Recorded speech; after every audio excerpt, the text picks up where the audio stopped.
Are bright future study centre.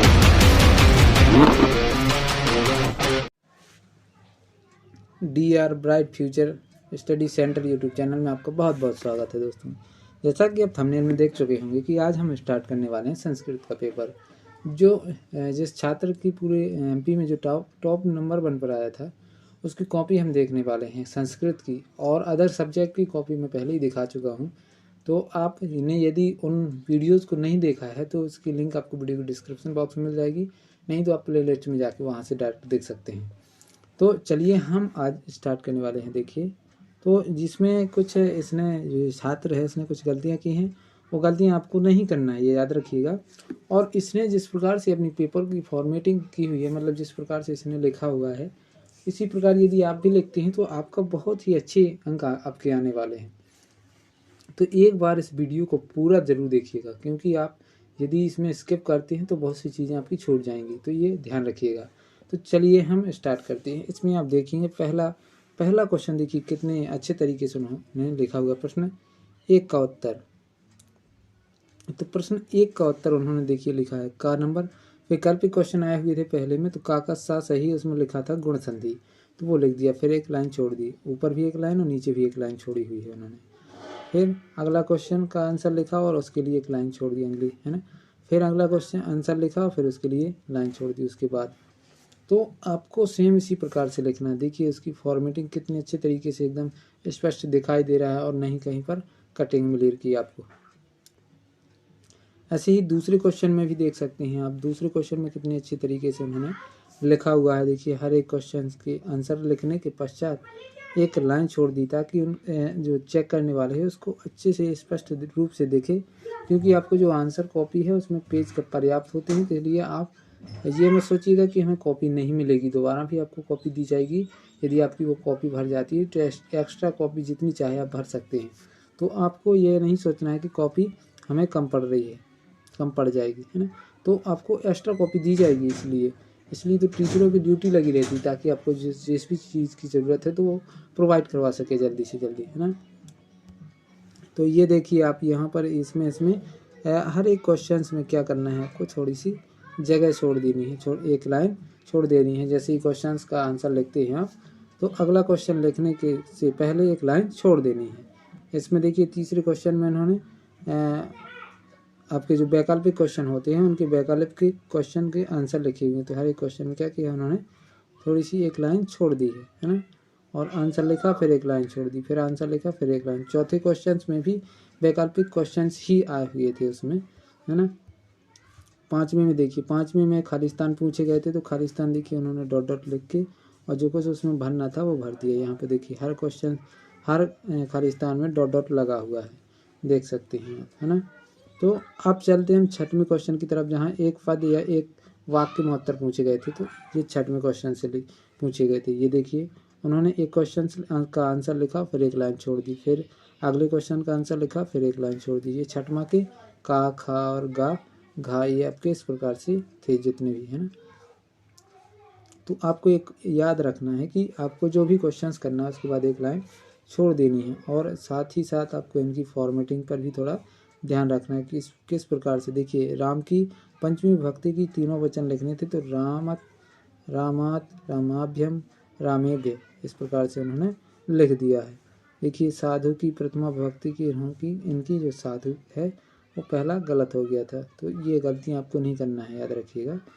यदि आपको आता है तो पूरा अच्छे तरीके से लिखना है। ये आठवां देखिए, आठवां लिखा, फिर एक लाइन छोड़ दी और फिर उसका आंसर लिखा है। तो सेम इसी प्रकार से आपको करना है ना। आपको एकदम सटा के नहीं लिखना, नहीं तो चेक करने वाले को समझ में नहीं आएगा कि ये क्या लिखा हुआ है। इसका आंसर हो सकता है वो जल्दबाजी में एक आध का आंसर छोड़ दिया आपका, है ना, कहीं सटा के लिखा होगा तो वो नहीं देख पाया, तो उसमें आपको घाटा हो सकता है। इसलिए आपको एक लाइन छोड़ के और उसके जहाँ प्रश्न क्रमांक 9 लिखा है उसी के नीचे एक लाइन खींच देनी। हर एक प्रश्न क्रमांक 1 लिखा, प्रश्न क्रमांक 1 का उत्तर, फिर उसके नीचे एक लाइन खींच दी। तो ऐसे ही करना है आपको, है ना। ये देखिए खा नंबर है इसका। तो इसमें आपको एक पैसेज टाइप की पूछी गई थी और उसमें से कुछ आंसर क्वेश्चंस दिए गए थे, उसके आंसर लिखे हुए हैं इन्होंने। तो वो आपको इसी प्रकार से करना है। दोस्तों यदि आपने जो है पिछले वीडियोस को नहीं देखा है, जिसमें मैंने दूसरे सब्जेक्ट के 10वीं और 12वीं के भी मैंने पेपर्स अपलोड किए हुए हैं, तो आप उनको भी एक बार ज़रूर देखिएगा। यदि आप 12वीं में आपका कोई मित्र है जो ये ढूंढ रहा है कि प्रीवियस ईयर के क्वेश्चंस पेपर मिल जाएं, या फिर किसी टॉपर्स के जो एमपी में जिसने टॉप किया है उसके आंसर कॉपी देखने को मिल जाए, तो आप उनको बताइए कि इस चैनल पर आपको वो सब कुछ मिलेगा। तो ये देखिए खा नंबर है उसी का, उसके क्वेश्चन आंसर क्वेश्चंस पैसेज पूछी गई थी, उसमें से क्वेश्चन पूछे गए थे, उसके आंसर लिखे हुए हैं। 10वां में भी आपको एक श्लोक पूछा गया था, श्लोक से आपके क्वेश्चंस बने हुए हैं, ये उनके आंसर इन्होंने अच्छे तरीके से लिखे हुए हैं। एक गा नंबर में भी एक श्लोक पूछा गया था 10वीं का, और उसमें श्लोक पूछा नहीं गया था, एक श्लोक दिया गया था और उससे क्वेश्चंस पूछे गए हैं। ये 11वां में आपकी जोड़ियाँ पूछी गई हैं। जोड़ियाँ देखिए दोस्तों किस प्रकार लगाती हैं, इस साइड की जैसा पेपर में लिखे हैं क्वेश्चन पेपर वैसे ही लिखना, लेकिन इस साइड के जो सही हैं वही लिखना है, इस साइड में इसके सामने लिखना है जिसके सामने जो सही है। अब 12वां क्वेश्चन में देखिए आम नाम क्वेश्चन कैसे लिखते हैं। देखिए 12वां क्वेश्चन लिखा और फिर एक लाइन उसके नीचे खींच देना है और एक लाइन छोड़ देनी। फिर का नंबर लिखा आम, ये सही है तो सच आम लिख दिया, और गलत है तो ना लिख दिया, और बीच में एक लाइन छोड़ दी ताकि दिखे कि हाँ ये वाला क्वेश्चन अच्छे स्पष्ट तरीके। देखिए आप हर एक क्वेश्चन में उसने बढ़िया अच्छी फॉर्मेटिंग की हुई है और एक लाइन से लिखा हुआ है, और साथ ही साथ उसने हर एक क्वेश्चन का आंसर लिखने के पश्चात एक लाइन छोड़ी हुई ताकि जो भी शब्द लिख रहा है वो स्पष्ट रूप से दिखे। और थोड़ा दूर दूर भी देखिए कितने अच्छे तरीके से उन्होंने लिखा हुआ है ना। तो आपको इसी प्रकार से अपने पेपर्स को फॉर्मेटिंग बनानी है ना, ताकि आपका जो पेपर्स है वो चेक करने वाला एकदम अच्छे से प्रभावित हो जाए और आपको अच्छे से अच्छे अंक दे दे, है ना। तो ये देख सकते हैं आप। 15वां क्वेश्चन में आपको अवकाशार्थम प्रार्थना पत्रम पूछा गया। अवकाशार्थ के लिए एक प्रार्थना पत्र लिखा है इन्होंने, तो ये आप अच्छे से याद कर लीजिएगा, क्योंकि आपको मित्र के प्रति पत्र या अवकाशार्थम पत्र पूछा जाता है, तो ये आपको ये इसमें डेट भी डालनी पड़ती है, और उसमें जो नाम अपना नहीं लिखना पड़ता, जो एप्लीकेशन उसी में आता है उसी का नाम लिखते हैं। और प्रश्न क्रमांक 16 का उत्तर देखिए, भगवान कुत्र गच्छति। ये आपके कुछ वाक्य दिए गए थे, उनको आपको शुद्ध करके लिखना था, तो ये शुद्ध करके उन्होंने लिखे हुए हैं।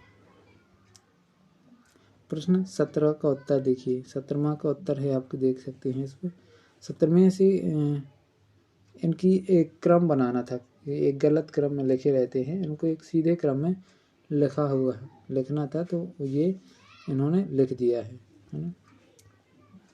18वें क्वेश्चन में देखिए शरीर करणी, ये आपको एक पैसेज पूछी गई थी फिर से, और उसमें से क्वेश्चंस पूछे गए हैं, तो उन क्वेश्चंस के आंसर इन्होंने लिखे हुए हैं।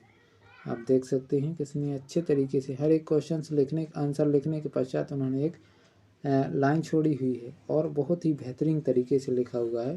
तो आपको सेम इसी प्रकार से लिखना है ना। ये संस्कृत भाषा महत्तम, ये संस्कृत भाषा का एक निबंध आया हुआ था, तो वो निबंध उन्होंने लिखा हुआ है। देख सकते हैं कितने प्यारे तरीके से, मतलब एकदम अच्छे तरीके से उन्होंने लिखा हुआ है, आप देख सकते हैं, है ना। तो ये था अपना संस्कृत का पेपर। यदि वीडियो आपको पसंद आए तो वीडियो को लाइक ज़रूर कीजिएगा और अपने दोस्तों में ज़्यादा से ज़्यादा शेयर कीजिएगा, ताकि उनको भी इस पेपर के बारे में और इस टॉपर्स के बारे में अच्छे से जानकारी मिल जाए कि इस प्रकार हम यदि लिखते हैं तो हमें अच्छे नंबर दिए जाएंगे, है ना। तो ये चीज़ आपको अच्छे से याद रखनी है। और दोस्तों यदि आपने पिछले पेपर्स की वीडियोज़ मतलब हिंदी, इंग्लिश और सामाजिक, गणित, ये सभी के पेपर्स यदि आपने इसकी आंसर कॉपी नहीं देखी है तो आप एक बार ज़रूर देखिएगा पेपर देने के पहले, ताकि आपको उनका भी ज्ञान हो जाए कि हाँ उनमें किस प्रकार से लिखना है, आखिर टॉपर किस प्रकार लिखता है और हमें किस प्रकार लिखना है। आपको टॉपर से भी अच्छे तरीके से लिखना है ताकि आपको उससे भी अच्छे नंबर मिल जाएं। दोस्तों यहाँ पर आपको इस चैनल का यदि जितना भी स्टडी मटेरियल है वो चाहिए है तो आप टेलीग्राम ग्रुप पर जुड़ जाइए। वहाँ पर आपको 10वीं और 12वीं जितने जो भी आप कर रहे हैं, 10वीं कर रहे हैं, 12वीं कर रहे हैं या कॉम्पिटिटिव एग्ज़ाम की तैयारी कर रहे हैं तो उसके लिए स्टडी मटेरियल प्रोवाइड किया जाता है। तो आप कमेंट बॉक्स में कमेंट कीजिए और आपको जिस तरह से आप कमेंट करेंगे उसी तरह का आपको स्टडी मटेरियल और मतलब उसी तरह से आपकी हमारी पूरी टीम आपके सहयोग में लगी रहती है। तो आप एक बार कमेंट कीजिए प्यारा सा, तो उस कमेंट को सही तरीके